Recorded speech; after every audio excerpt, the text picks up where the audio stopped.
Okay, chapter 4 is tissue level of organization.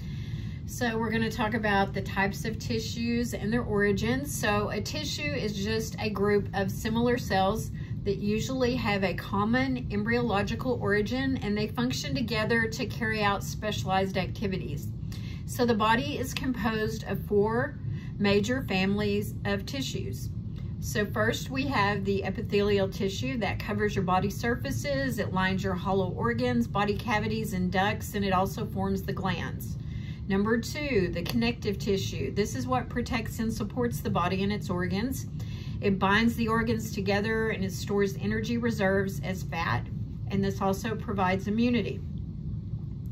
Number 3 is the muscular tissue, and it generates physical force for movement, and thereby it generates body heat. Number 4 is the nervous tissue. So it detects changes in a variety of conditions, and it responds by initiating and transmitting nerve impulses or signals that help control and coordinate the body cavities. So we've got epithelial, connective, muscular, and nervous tissue. There are cell junctions, and these are points of contact between neighboring plasma membranes. There are 5 major types of cell junctions. Excuse me, my voice starts going.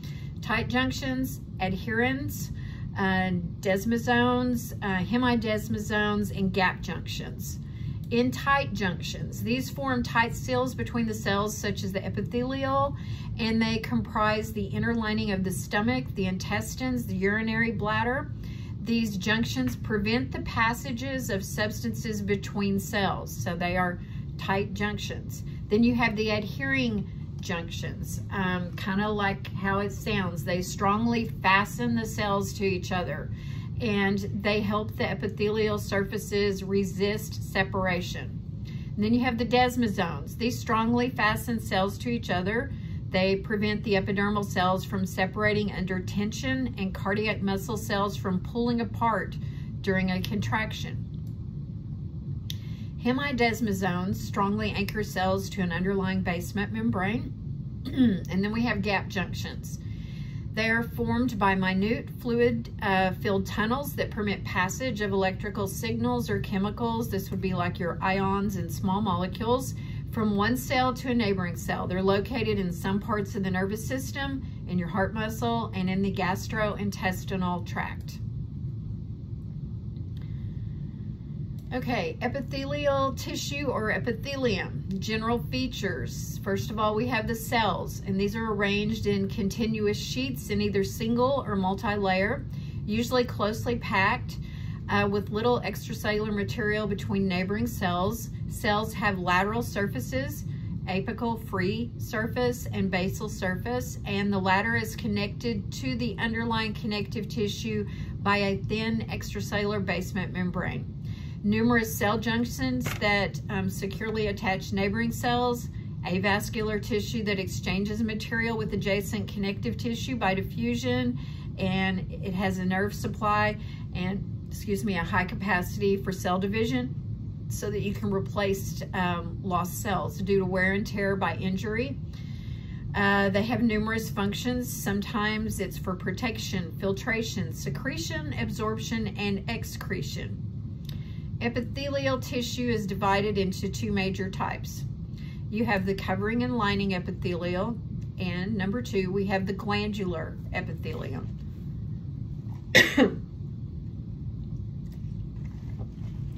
Arrangement of cell layers reflects its location and its function. The 3 arrangements include, we call it simple if it's just a single layer, stratified if it's 2 or more layers, and pseudostratified if it's a single layer but it looks like it's stratified. Epithelial cells may be categorized by 4 different cell shapes. We have squamous, that means like squish, that's like flattened. Note that in the stratified squamous, not all cells are flattened though. We have the cuboidal. These are shaped like a hexagon, like a cube of salt or sugar. Columnar, these are tall or cylindrical. And then we have transitional, and this is various. They're able to undergo changes in shape caused by distension. And epithelial may be classified according to the number of layers present and the cell shapes. So simple squamous epithelium would be located in areas subject to little wear and tear and adapted for diffusion, like the lung alveoli, and filtration, like in the blood filtration in the kidneys. Simple cuboidal epithelium is adapted for secretion and absorption. It lines the kidney tubules and smaller ducts of many glands. Simple columnar epithelium, which in some areas, like the upper respiratory passageway, they have cilia. This helps to move the materials past the cells, while in other areas, like the small intestine, it may have the microvilli that help increase the efficiency of absorption. So we also might have pseudostratified columnar epithelial, which functions in secretion or movement of materials by the ciliary action, like the upper respiratory passageways.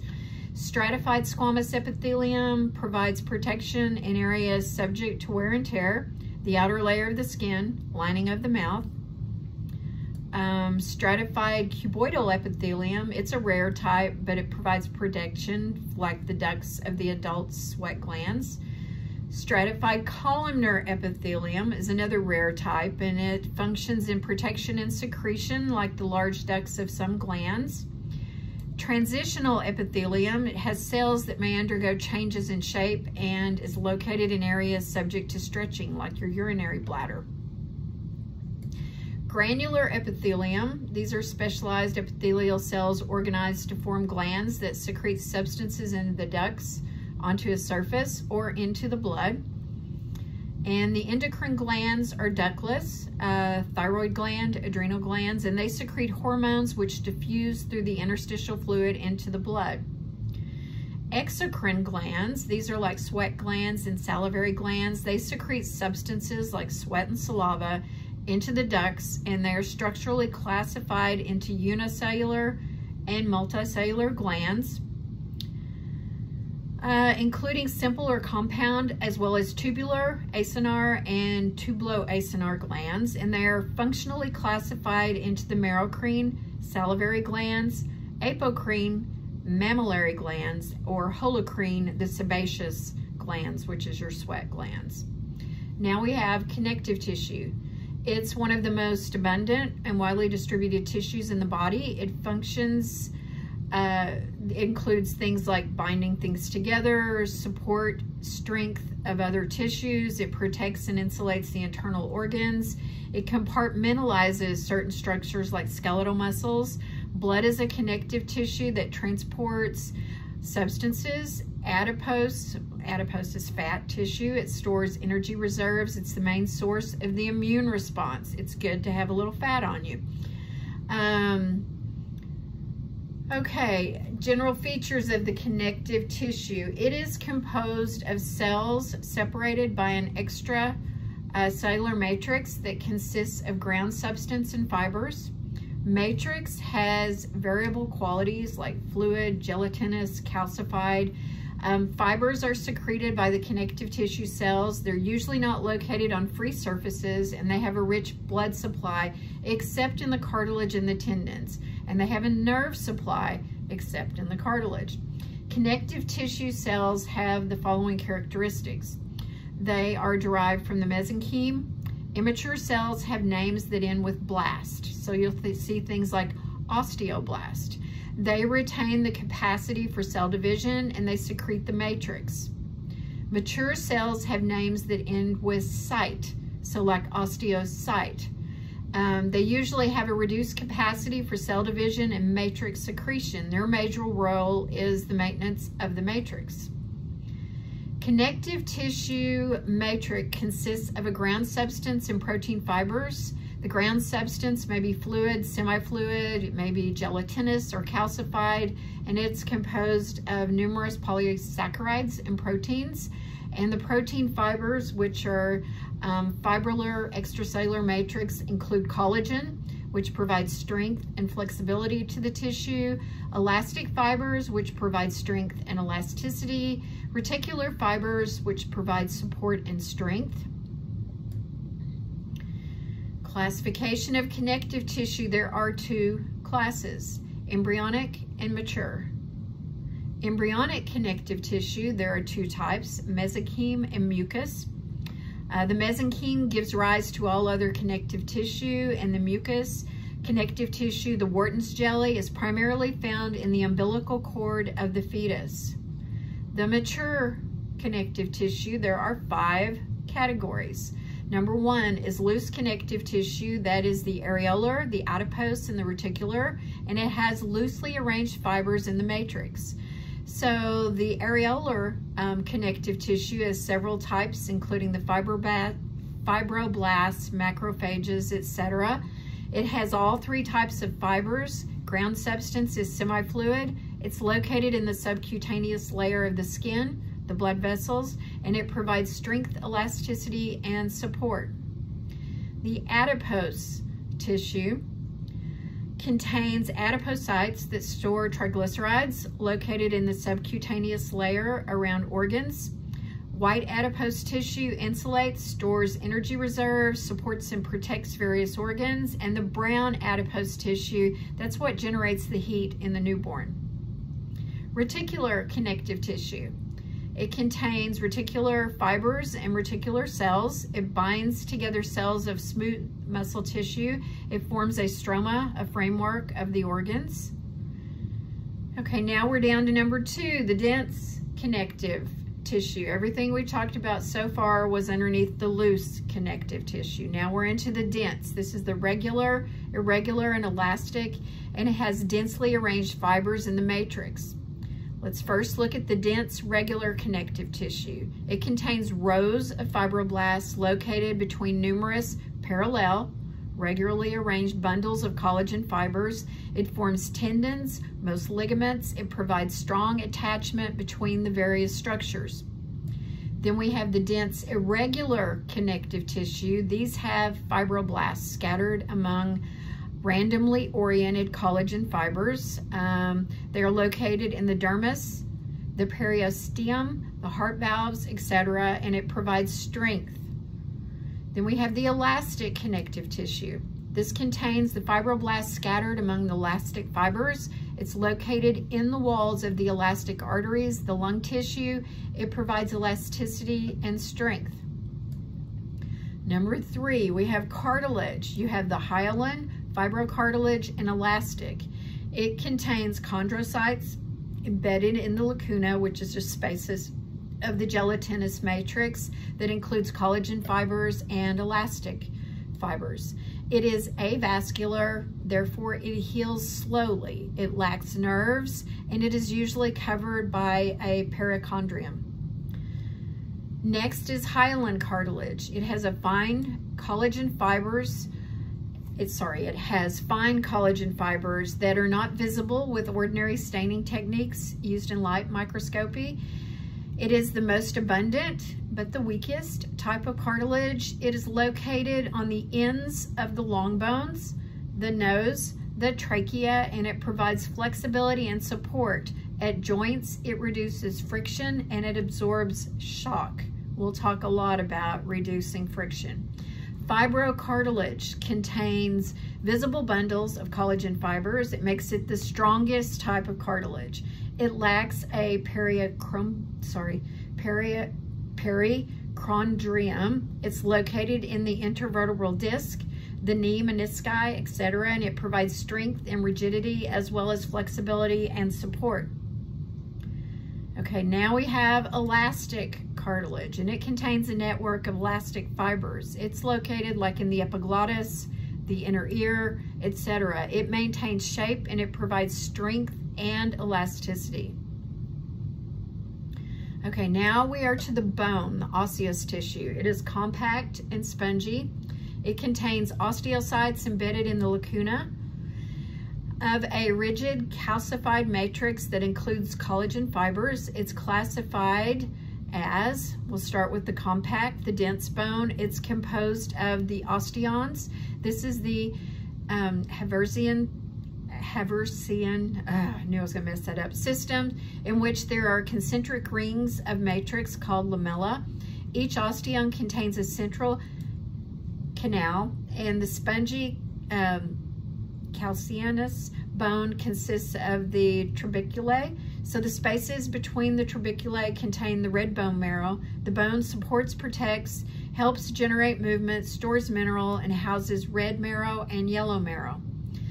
Number 5, we have the liquid tissue. Yes, blood is a tissue. So blood consists of a liquid matrix called plasma, in which the following formed elements are suspended. You have the erythrocytes, the leukocytes, and the platelets. The erythrocytes are the red blood cells. They transport the gases, oxygen and carbon dioxide. The leukocytes are the white blood cells. These are involved in phagocytosis, immunity, and allergic reactions. Then we have the platelets that play a role in blood clotting. Lymph is interstitial fluid that flows within the lymphatic vessels. All right, membranes. An epithelial membrane consists of an epithelial layer and an underlying connective tissue layer. The 4 principal epithelial membranes are the mucus, the serous, the cutaneous, and the synovial. So the mucus, it lines a cavity that opens to the exterior. This might be like the gastrointestinal tract or the respiratory tract. It forms a barrier against the entry of the microbes. It secretes mucus to prevent dehydration, and it traps pathogens. The connective tissue layer is called the lamina propria. These serous membranes, these line the parietal layer of a body cavity that does not open to the exterior, like the thoracic cavity, the abdominal cavity, and it covers the visceral layer organs inside these cavities, the lungs, the stomach, etc. The epithelial layer secretes a lubricating serous fluid that reduces friction between the organs and the walls of the cavities. Examples include the pericardium, the pleural, and the peritoneum. We will talk more about skin and the cutaneous membrane in chapter 5, but cutaneous membrane is one of these. And then we have the synovial membranes, which lack an epithelial layer. They line the joint cavities, the bursa, and the tendon sheaths. The synoviocytes secrete components of lubricating synovial fluid that reduces friction during movement. Now we are down to the muscular tissue. These consist of cells. These are usually called muscle fibers or myocytes, and they are specialized to contract and provide motion, maintain posture, and generate heat. There are 3 major types. You have skeletal, cardiac, and smooth. Skeletal is attached to the bones, and it consists of long, cylindrical, unbranched fibers or cells that are striated and multinucleate. It is under voluntary control. Cardiac muscle tissue forms most of the wall of the heart. It consists of branched striated cells, which are uninucleate or binucleate cells that are connected by intercalated discs, which are composed of desmosomes and gap junctions. It is under involuntary control. So both the skeletal and the cardiac are striated. So skeletal is voluntary, cardiac is involuntary. Then we have the smooth muscle tissue. It's the only one that's not striated. It's located primarily in the walls of the hollow internal organs like the stomach and the blood vessels, and it has non-striated spindle-shaped cells. It is usually under involuntary control because we don't sit around and go, oh, I want my stomach to do this or that, or my blood vessels. Those things just happen on their own. They're involuntary. Nervous tissue consists of 2 major kinds of cells. You have neurons and neuroglia. The neurons detect the stimuli, they convert it into the action potentials, the nerve impulses, and they conduct these messages to the other neurons, muscle fibers, or glands. The neurons consist of 3 parts. You have the branch processes called the dendrites, the cell body, the soma, that contains the nucleus and the other organelles, and the axon that conducts the nerve impulse away from the cell body. The neuroglia are the cells in the nervous tissue that provide protection, support, and nourishment to the neurons. Aging in tissues. Tissues heal faster and leave less obvious scars in the young than they do in the aged. The extracellular components of tissues such as collagen and elastic fibers change with age. So as you get older, your skin gets thinner. It doesn't heal as well.